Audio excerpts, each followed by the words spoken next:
Salut les Marseillais, les Smart, salut le peuple de Catch-Up. Bienvenue dans votre podcast qui transpire le catch. Chaque semaine, les chroniqueurs de Team Catch-Up vont passer au crible tous les shows de la WWE et qu'on sort, enfin surtout la WWE, faut pas se mentir. On veut faire de l'audience, donc du coup on parle que de la Major League. Et puis de tous, voilà, les peuples de Catch-Up, la catastrophe est arrivée. Épidémie de grippe, de Covid, de tout ce que vous voulez. Toute la Team Catch-Up est sur le flanc. Toutes, non. Un homme habitué à être à moitié malade tout le temps, et bien là, je suis là, c'est votre papy. Et vous voyez, les papys comme quoi, c'est dans les vieux pots qu'on fait je sais plus quoi. Ben, j'ai résisté et je suis là pour vous parler du catch-up, du SmackDown. Voilà, hein, premier botch, ça commence fort. 1314 du 25 octobre 2024. Qu'est-ce qu'il dit, papy? On va pas passer à SmackDown vu qu'on n'a pas fait l'Euro du 21 octobre 2024. Donc on va le faire en vitesse, ensemble. Et c'est parti du coup. L'Euro, du coup, qu'est-ce qui s'est passé? Je le fais en vitesse parce que de toute façon, je ne l'ai pas vu, donc je le fais. Je lis le résumé. A priori, c'est Seth Rollins qui était là. Il a fait un petit discours et il s'est frité avec Bronson Reed. On s'en fout. Ensuite, Damage Control. A priori, ils ont un match contre Legend et Jackson à NXT. On s'en fout, on verra à la fin plus tard. Ensuite, il y a un tournoi aspirant par équipe, du genre a priori qui passe aspirateur dans l'équipe. Et au premier tour, le New Day a battu les Authors of Pain parce qu'il y avait R-Truth qui a interrompu Karrion Kross. Voilà, vous faites ça, ce que vous voulez avec ça.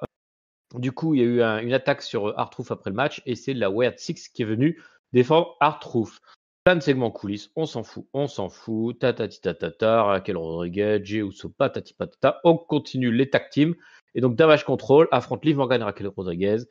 Et donc c'est Damage Control qui gagne suite à une disqualification de Morgan et Raquel Rodriguez puisque Jacari, je crois qu'elle s'appelle, ou Jokari, Jackson a attaqué, Jokari a essayé d'intervenir, Sky l'a intervenu et les gens l'ont frappé. Enfin bref, c'était un beau bordel.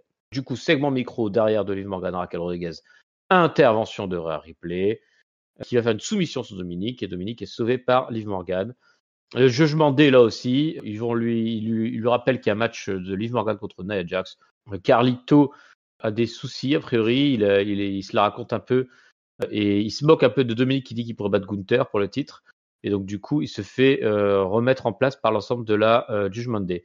On repart sur le tournoi par équipe. Rey Mysterio et Dragon Lee with Zelina Vega ont battu American Made, Brutus et Julius Creed, accompagnés de Chad Gable et Ivy Nile. Voilà, vous en faites ce que vous voulez. C'est Rey Mysterio et Dragon Lee qui ont gagné ce tournoi par équipe qui commence sous les meilleurs augures.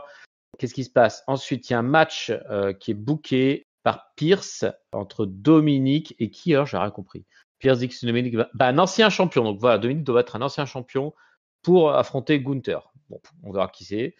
Gunther, il parle de Cody Rhodes, on s'en fout. Damian Priest parle de Gunther, on s'en fout. Et on finit par un Braun Breaker versus Jey Uso qui va s'avérer très complet puisqu'il fera le lien avec SmackDown tout à l'heure. Et en fait, au cours de ce match, on va avoir... là, je peux raconter parce que du coup, je l'ai vu dans SmackDown. Il y aura toute la Wyatt Family, je vais dire, mais non, toute la Bloodline qui sera aux abords du ring, puisqu'ils ont acheté des billets. Hein, derrière, Solo Sikoa est très fier d'avoir acheté des billets. Ils vont faire mine d'aider Jey Uso pendant tout le match, mais ça va pas plaire à Jey Uso qui va envoyer des super kicks en rupture, voilà, à tout le monde. Et au final, du coup, c'est Jacob Fatu qui va mettre un gros coup à Jey Uso et permettre la victoire de Braun Breaker, qui du coup est le nouveau champion intercontinental en prenant le titre à Jey Uso. Voilà, j'espère que ce Raw vous a plu. Laissez des commentaires en commentaire. Et donc, passons tout de suite à la partie la plus intéressante de cette review. Enfin, vous me le direz en commentaire. C'est la partie SmackDown, le show majeur de la WWE. Un SmackDown qui s'ouvre un peu de la même manière que le SmackDown de la semaine dernière, avec la ceinture Kitsch qui arrive dans l'arène. Vous savez, la ceinture de nos amis saoudiens. La ceinture qui est là, qui est suivie par Gunther, qui arrive dans l'arène. Cody Rhodes arrive dans l'arène. Les Motor City Machine Guns arrivent dans l'arène. Bon, alors voilà, hein, tous ces gens-là ont un programme ce soir, on vous le détaillera plus tard. Et ensuite, sous les vivas de la foule, je plaisante, tout le monde s'en foutait, les DIY débarquent aussi depuis le parking. Et enfin, un dernier personnage arrive depuis le parking. C'est un personnage qu'on connaît bien hein, dans le monde du catch, parce que maintenant ça doit faire 25 ans qu'il écume les rings, peut-être même plus, peut-être 30 ans. C'est Randy Orton qui arrive et qui va lancer la soirée en entrant directement dans l'arène. En entrant directement dans l'arène, non, il fait un petit arrêt. Il fait un arrêt pourquoi? Parce qu'il a repéré un vieil homme bien vilain dans le coin de la Gorilla Position. Ce n'est pas Giscal, hein, même si la description pouvait nous le laisser croire. C'est bien Triple H qui est là, en train de faire son boulot de booker, mal comme d'habitude, mais en tout cas, il était là. Manifestement, il essaie de le convaincre de venir avec lui, mais Triple H n'en a aucune envie. Donc du coup, Orton démarre sa promo seul dans le ring avec les fans pourtant qui font Randy, Randy, et il en a absolument rien à faire. Il n'est pas là pour qu'on chante sa musique, il n'est pas là pour les vivas de la foule. Il les remercie quand même à un moment dans la promo, mais en fait, globalement, il s'en fout. Il est là pour nous faire une promo à l'ancienne, donc bien énervé, qu'il avait tout fait pour Arcane Owens, mais qu'on lui donnait pas. Et donc, du coup, comme c'est le petit chouchou de Triple H, et ben, que Triple H vienne ici assumer que c'est son chouchou. Donc, Triple H entre avec sa musique du game, ou du King of King, je sais plus. Bref, vous me direz en commentaire. Et donc, il commence déjà à chambrer Orton en lui disant Orton, désolé, j'ai pas eu le temps de t'expliquer pourquoi tu pouvais pas affronter Kevin Owens. Pourquoi? Alors, on rappelle qu'Orton veut Kevin Owens à Crown Jewel. Voilà, c'est vrai que je l'ai pas précisé, mais c'était sa réclamation de la semaine dernière suite à l'attaque de la semaine d'avant. Et donc, il dit à notre ami Orton que il ne souhaite pas accéder à sa requête, mais qui ne peut pas l'expliquer parce qu'Orton est comme d'habitude arrivé à la bourre et que comme il est arrivé à la bourre, il n'a pas eu le temps d'avoir les consignes d'avant show.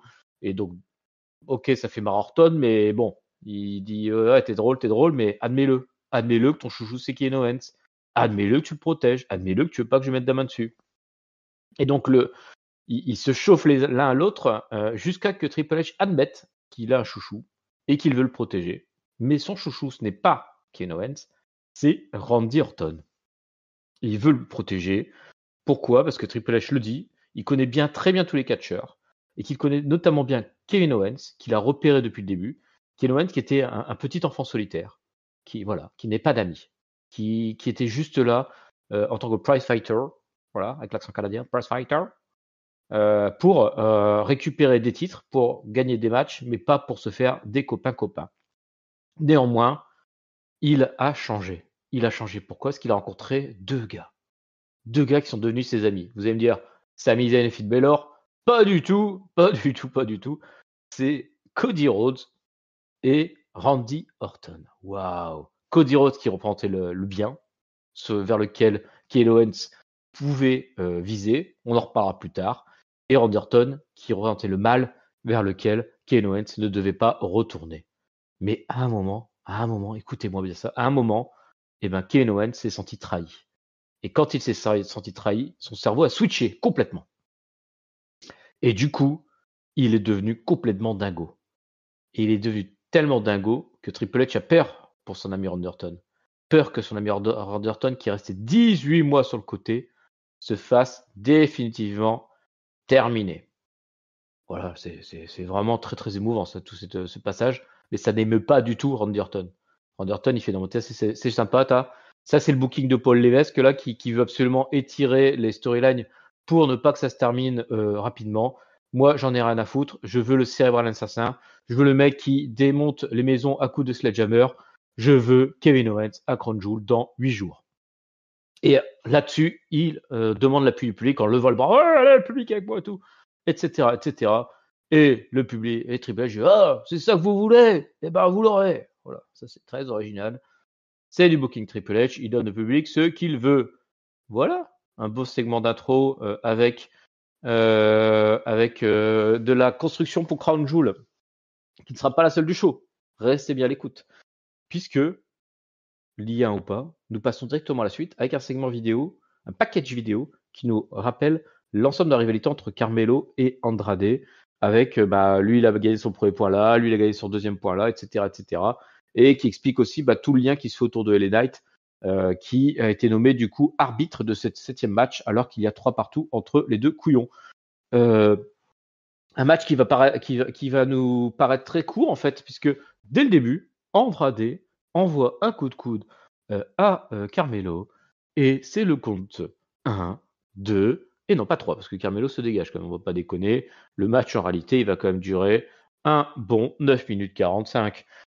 Bon, bref, ils vont pas mal jouer autour de LA Knight, qui va se chauffer directement avec les deux opposants en cassant des comptes de 5 dans le coin du ring. Ils vont aussi lui passer par-dessus, lui passer... voilà, ils vont un peu jouer à saute-mouton avec LA Knight, qui était débarqué dans le ring avec la veste d'arbitre, mais aussi sa ceinture, sa veste, ses lunettes, et qui va perdre petit à petit ses affaires parce que, bon, mine de rien, c'est comme sportif, être arbitre de catch. Et donc, au retour de la pub, on va avoir toute une succession de comptes de 2. On va,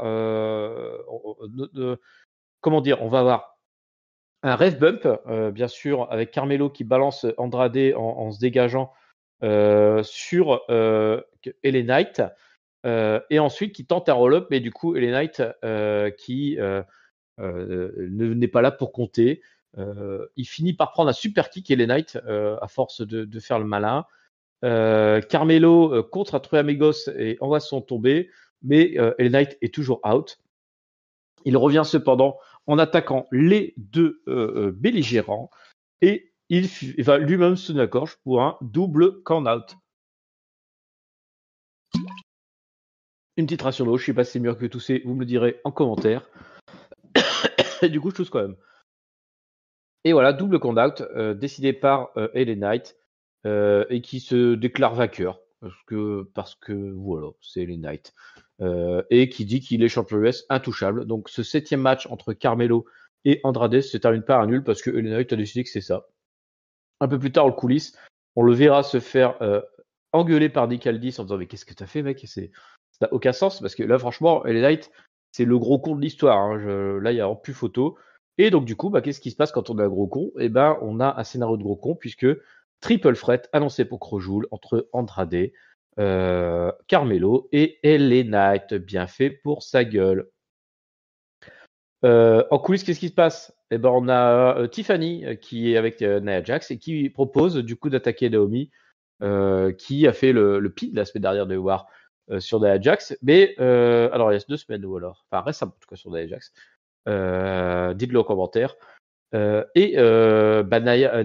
Jax dit à Tiffany, non mais t'es gentil, mais moi j'ai plus confiance en Candice maintenant, parce que Candice elle a battu Bayley et toi tu n'as jamais battu Bayley, petite loseuse. Ça, c'est pas très gentil pour Tiffany. Et donc, on va avoir un match qui s'enchaîne quasiment tout de suite avec Naomi versus Candice LeRae. Un match de 8 minutes 53 avec une grosse distraction de Candice qui va simuler une blessure et permettre à Indy Hartwell, sa copine, d'attaquer Naomi. Mais ça ne sera pas suffisant puisque qui est-ce qui intervient pour se venger de la semaine dernière sa défaite? C'est Bayley. Et Bayley défonce Indy tellement bien que Candice est elle aussi distraite et se prend le finish de Naomi. Victoire de Naomi. Bravo, petite. Et donc maintenant, on passe à un des gros moments du show, puisque c'est le champion universel qui rentre dans l'arène, Cody Rhodes, qui va entrer pour recevoir Gunther, comme il avait annoncé, et donc qui est en costard, comme d'hab, puisqu'il ne vient jamais en tenue pour catcher cette grosse feignasse, et qui se prend comme son entrée, parce que même s'il est en costard, il va quand même bénéficier des vieux de la foule. Donc il entre tranquillou, il a la musique qui monte, il lève les bras, le public s'apprête à faire oh, oh, oh, et puis bah non, pourquoi? Parce que la musique est Gunther qui démarre. Et oui, c'est Gunther qui arrive et qui se permet de couper la musique du champion de SmackDown. Gunther qui arrive aussi en costard, un costard qui porte bien mal parce qu'il est tellement, c'est tellement un physique particulier Gunther que t'as l'impression qu'il est en jogging tellement son costard est lui mal coupé par rapport à son physique. Et donc Gunther qui va nous faire un grand moment de micro puisqu'il va commencer avec son petit sourire, le sourire de Gunther là, t'as toujours l'impression qu'il se fout de ta gueule, en disant alors so Cody, what do I want to talk about, hein, voilà, un peu l'accent autrichien qui est comme ça, hein, l'autrichien des Alpes. Et donc qui se fout de sa gueule et Cody part dans la métaphore directe en disant moi je veux savoir Gunther, je veux savoir pourquoi tu vas gagner.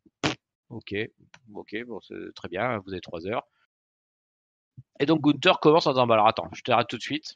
Il l'arrête alors que Cody avait déjà arrêté, mais bon, on va dire qu'il a un peu trop récité sur ce passage-là, mais bon, il arrête tout de suite Cody Il dit non, alors d'abord on va revenir sur ta promo de la semaine dernière. Elle était naze, mais elle était naze.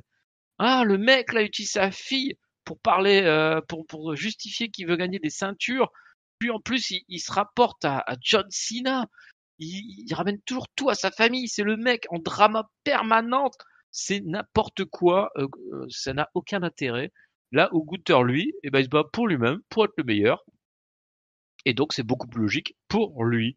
Et donc, voilà, en fait, il retourne la question et dit, non, moi, ce que je comprends pas, moi, Gunther, c'est quelles sont tes motivations, toi, Cody? Et alors là, Cody, bah, t'as l'impression que c'est un truc qui tourne en boucle, en fait. Il redémarre. Et ben moi, je suis super content que le public soit là. Ouais, le public, faites le wouh avec moi.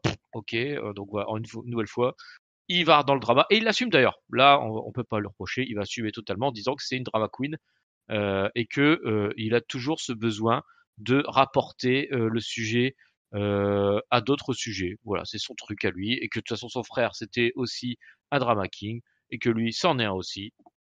Donc voilà, il assume totalement son rôle un peu comme ça, à tout rendre dramatique. Et il en rajoute une couche en disant Gunther, eh, c'est où j'étais moi hier? J'étais ici, j'étais en train de faire des promos pour la WWE. Moi voilà, je suis un fou. Bon, Gunther à côté, il dit ça perd de l'en toucher une sans toucher autre, et il lui dit tout de go, Cody, il y a un vrai souci, il y a un vrai souci. Mon Cody, tu ne sais pas dire non à toutes les distractions. Il y a un truc qui bouge, ah, toute la lumière, faut que tu fonces dessus. Encore une fois, il touche pile poil, hein, Gunther. Là, franchement, c'est un sans faute. Hein.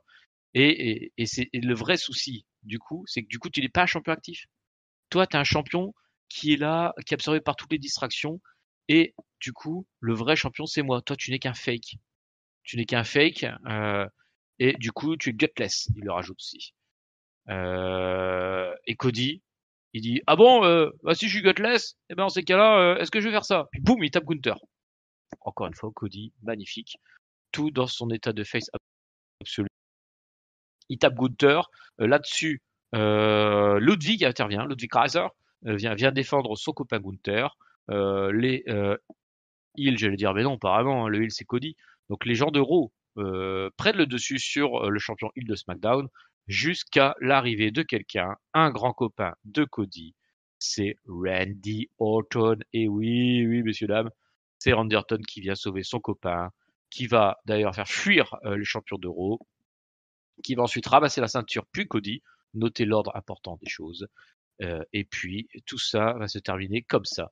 Et donc on a un Cody 100% heal. Je pense que là, il n'y a plus question à se poser.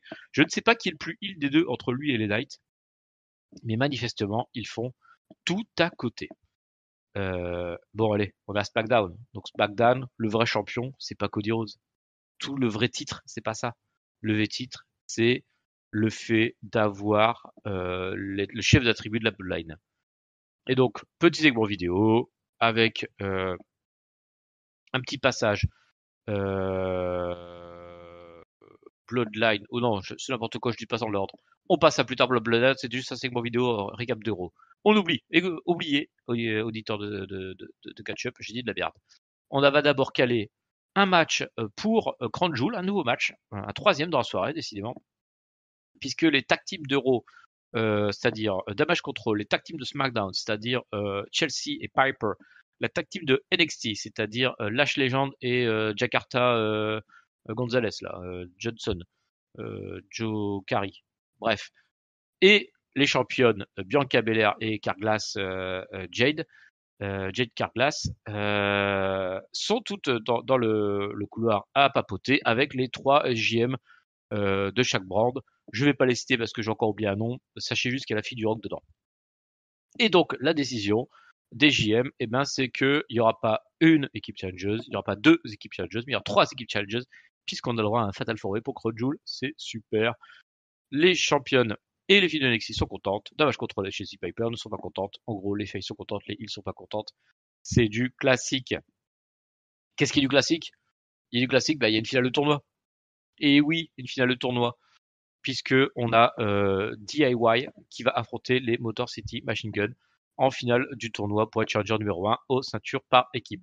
Un match qui va être bien buildé par les commentateurs, puisqu'ils vont rappeler quelque chose qui je pense qu'aura peut-être un intérêt dans le futur, c'est que Johnny Gargano a quelque part été formé par Alex Shelley, qui était un peu son mentor quand il a démarré dans les débuts, fin des années 2000. Un match de 11 minutes 17 qui va être très disputé, puisqu'on va avoir beaucoup de contres, beaucoup de techniques volées. Et on va avoir globalement les Motor City Machine Gun qui ont dominé, jusqu'à que DIY commence à prendre le retour, enchaîne les comptes de 2.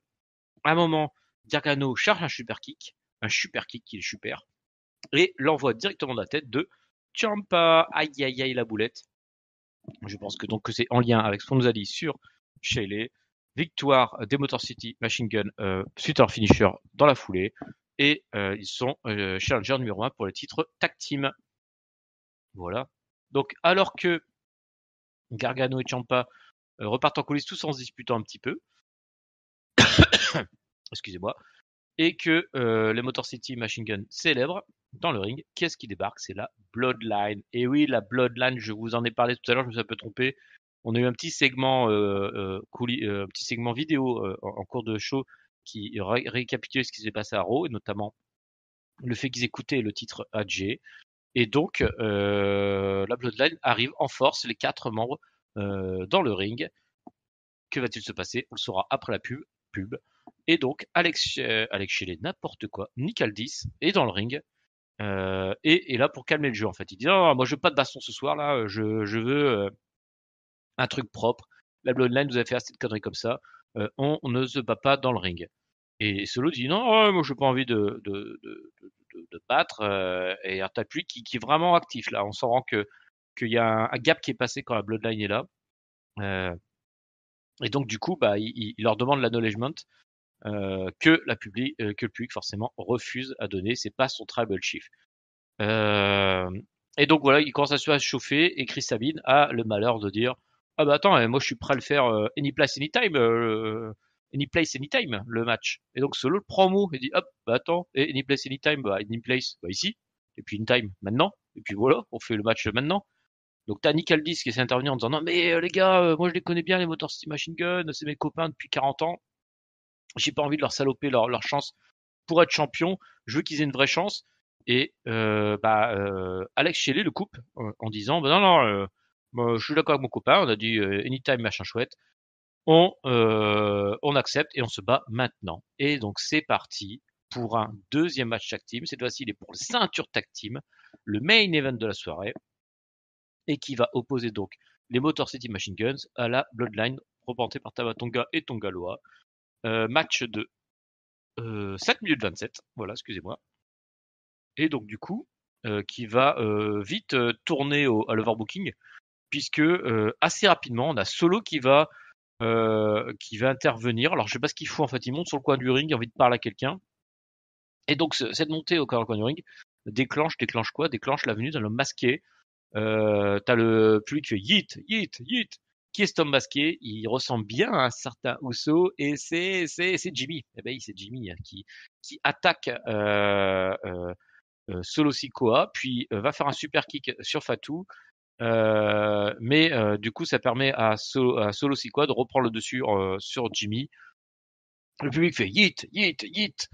Et donc, une musique se déclenche, c'est celle de Roman Reigns. Bah, et oui, décidément, hein, ça veut pas. Roman Reigns qui vient du coup équilibrer les forces côté, on va dire, face, enfin, côté Bloodline originel, on va dire en tout cas. Et donc, on a Reigns, Jimmy, Jacob Fatou et Solo Sikoa qui se bastonnent sur la rampe d'accès du ring, si bien qu'ils finissent par partir en coulisses, laissant le match se faire proprement. Ça fait plaisir, un match qui va se terminer proprement. Bien sûr que non, puisque Rêve Bump, et oui, Rêve Bump, ça faisait longtemps. Et donc, ce qui va permettre à Tongaloa d'aller chercher des chaises pour finir le match à coups de chaises, voilà, globalement. Mais il ne voit pas un autre homme masqué. Purée. Là, si vous n'avez pas compris qui c'est, franchement, c'est que vous comprenez rien, les gars. Je vous le dis, arrêtez, changez de podcast. Partez dans chasse, espèce et tradition, ou je sais pas quoi, ou la culture des carottes. Mais arrêtez le podcast de catch. Ça, c'est sûr. C'est bien sûr un homme qui fait un super kick. Un homme qui va faire un spear sur Tama Tonga au centre du ring. Un homme qui se révèle être Jey Uso. Yit, yit, yit. Finish des Motor City Machine Gun et qui sont les nouveaux champions. Changement de ceinture, deuxième changement de ceinture dans la même semaine. Racontez-moi en commentaire. Pouah, depuis combien de temps vous n'avez pas vu ça à la WWE? Et du coup, ils partent fêter ça en coulisses.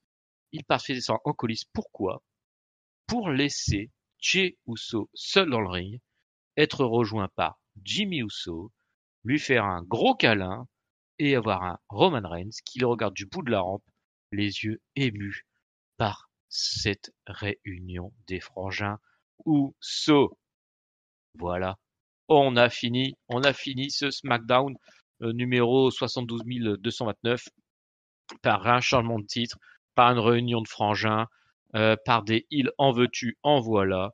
Bah voilà, un grand SmackDown, j'ai envie de dire. Hein. Ça c'est du haut niveau. Il y a des surprises, il y a des changements, il y a des interventions, il y a des segments micro, il y a des je t'en fous plein la tronche. C'était du bon SmackDown. Et puis du coup, bah, on va le noter ce SmackDown avec le mot de la fin. Je vais donc vous donner mon top, mon flop et ma note concernant ce SmackDown. Le top, je vais le donner à. Alors j'aurais envie de le donner à la promo de Gunther, vraiment parce qu'il a vraiment enfoncé Cody jusque le bout du bout. On va plutôt le donner au rythme général du show, hein, qui n'a pas arrêté d'enchaîner avec des interventions, des décisions. Voilà, je vais le donner à Nick Aldis, tiens, le top. Je pense que je vais être le seul dans la communauté catchesse qu'à le donner. Pourquoi? Parce qu'il a été efficace. Il était présent, efficace. Moi, ça, c'est un general manager que j'aime. Un general manager qui est là, qui prend des décisions, qui tourne pas autour du pot et qui n'étire pas les rivalités pour les étirer. Suivez mon regard, tonton Lévesque. Mais il faut donner assez un flop à ce show. Et là, je suis bien embêté parce que franchement, j'ai beau critiquer certaines choses, il y a quand même beaucoup de choses qui étaient bien dans ce show. Et je ne veux pas critiquer Cody pour dire de critiquer Cody. Donc je vais donner mon flop au costard de Gunther, hein, qui était franchement horrible à regarder. Ne fais plus jamais ça, mon ami Gunther. Et ma note, bah, je vais donner une excellente note à ce SmackDown qui était plein de vie, plein de vigueur. Je vais lui donner un... ça fait longtemps que je n'ai pas donné de note au-dessus de 4. Je vais donner un 4,25. Pourquoi? Pour se garder une petite marge de progression. Voilà. Je ne veux pas mettre une note trop haute. Je pense qu'il y a une marge de progression. Ça manque un peu de star power. Le fait avec un champion qui est une serpillière, ça aide pas. Un champion qui se bat pas aussi. Voilà. Moi, je pense que malheureusement, ça dessert le show et ça ne lui permet pas d'aller toucher les étoiles. Eh bien, on est arrivé au bout de cette review. Vous pouvez nous rejoindre sur le Discord de Catch-Up que vous retrouverez en description de ce podcast. Vous pouvez nous écouter sur toutes les bonnes plateformes de podcast, Ocha, Apple Podcast, Google Podcast, je ne sais quoi podcast. Vous pouvez aussi nous voir sur YouTube avec des belles vignettes et nous laisser des commentaires. Et puis aussi sur tous les réseaux sociaux que je ne connais pas parce que je ne pratique pas. Voilà, je ne veux pas vous mentir. Et bien sur ce, je vais vous souhaiter à tous une bonne semaine pleine de catch. Je vous espère vous retrouver bientôt dans de meilleures conditions avec la team Catch Up au grand complet. Et je vous dis à très bientôt. Salut à tous.